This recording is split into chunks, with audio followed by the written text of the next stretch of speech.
Sa kabila ng ingay ng paligid, sa kabila ng maraming kaguluhan, tayo bilang mga Katoliko, mga taga Peña Francia, nagkakatipon at nagkakasama upang magmisa.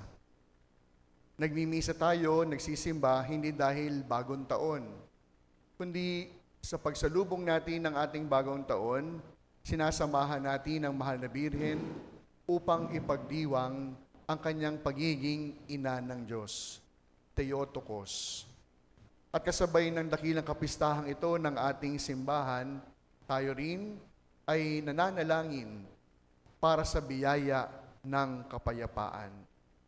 Kaya nga po, sa pagdiriwang natin ngayon, dalawang handog ang ibinibigay sa atin.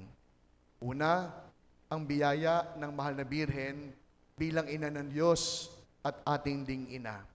At ang kalawa, ang pandaigdigang araw ng pananalangin para sa kapayapaan.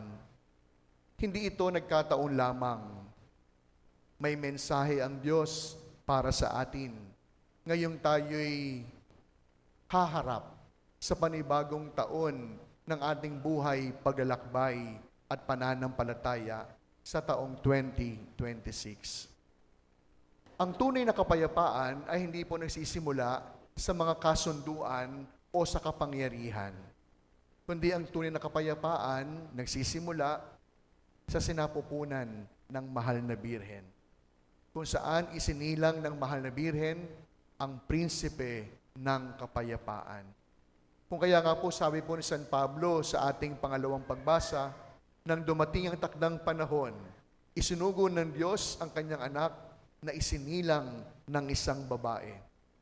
Dumating po ang kapayapaan hindi sa pamamagitan ng dahas, kundi dumating ang kapayapaan sa pamamagitan ng isang sanggol. Hindi sa lakas ng armas o kapangyarihan, kundi sa lambing ng pagmamahal.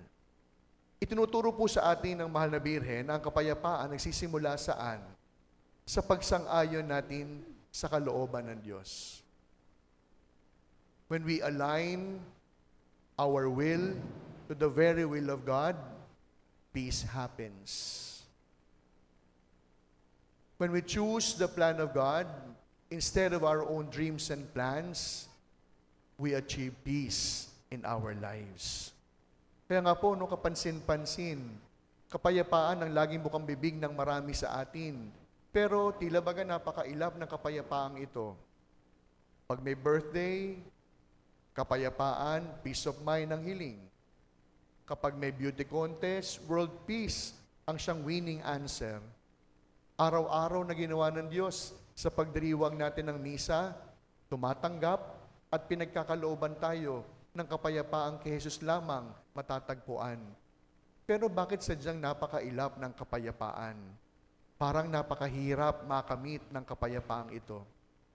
Itinuturo sa atin ng mahal na Birhen, ang kapayapaan makakamit kapag pinagtagpo, pinagtapat ang kalooban ng Diyos sa kalooban ng tao.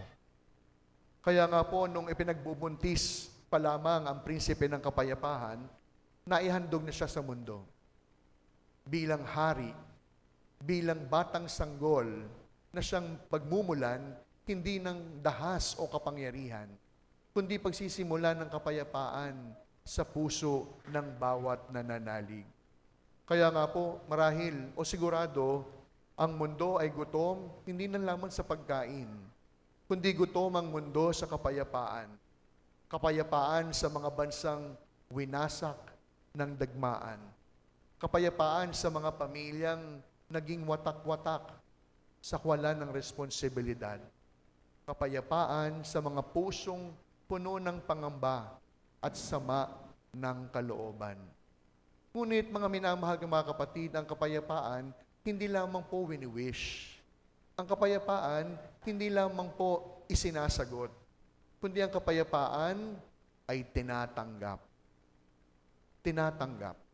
Kaya siguro mga minamahal ko mga parikryano, sa pagsisimula ng ating bagong taon, kung meron man tayong isang bagay na pwede pong matutuhan at bibit-bitin sa simula ng bagong taon natin, ang kapayapaang ipinagkaloob sa atin buong pusong ipagkaloob sa bawat isa sa atin.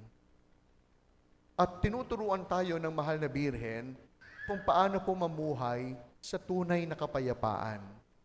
Una, ang kapayapaan nagsisimula sa puso, sa kalooban. Bago po magkaroon ng kapayapaan sa mundo, kailangan munang magkaroon ng kapayapaan sa ating bawat sarili. Inaanyayahan tayo ng mahal na Birhen na manahimik, manalangin, at hayaang paghilumin ng Diyos ang bawat sugatan at wasak nating puso at kalooban. Kaya siguro, kung hindi po kalabisan, mamaya, pagpatak ng alas 12, kung ang buong barangay, buong mundo mag-iingay, ilang minutong katahimikan, ating ialay sa Diyos upang makapanalangin na kung saan iibahin natin. Sisimulan ang pagsalubong ng bagong taon, hindi sa ingay at paputok, kundi sisimulan ng bagong taon sa katahimikan ng kalooban, sapagkat sa tanging katahimikan lamang maririnig ang tinig ng Diyos. At ito ang siyang unang itinuturo sa atin ng mahal na Birhen. Pangalawa, lumalago ang kapayapaan sa katahimikan at pananalangin. Hindi po nag-ingay ang mahal na Birhen nung hindi niya maunawaan ang hatid na balita ng anghel. Pagkus sa kanyang kawalan ng pangunawa, piniling makinig. Sa mundo na puno ng sigawan, galit, opinyon, ang panalangin ay isang makapangyarihang sandata upang makamit ang kapayapaan. Kaya nga po mga minamahal ko mga kapatid, itinuturo ng liturhiya ng simbahan na sa pagsisimula ng taon, magdadasal tayo para sa biyaya ng kapayapaan. We could only have peace in the world when this peace begins in our hearts. And this peace will be motivated and born inside our homes. Kaya mga minamahal ko mga magulang na naririto, kayo pong unang tagapagdala ng kapayapaan sa loob ng inyong tahanan.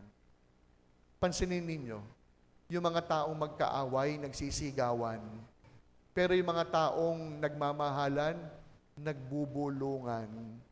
Kahit mga minsan walang salita, kayang maunawaan. Sapagkat ang pusong marunong magmahal, humahawak sa kapayapaan. Kaya mga magulang, hindi po siguro kalabisan na kayo ang pagsimula ng kapayapaan sa loob mismo ng inyong pamilya.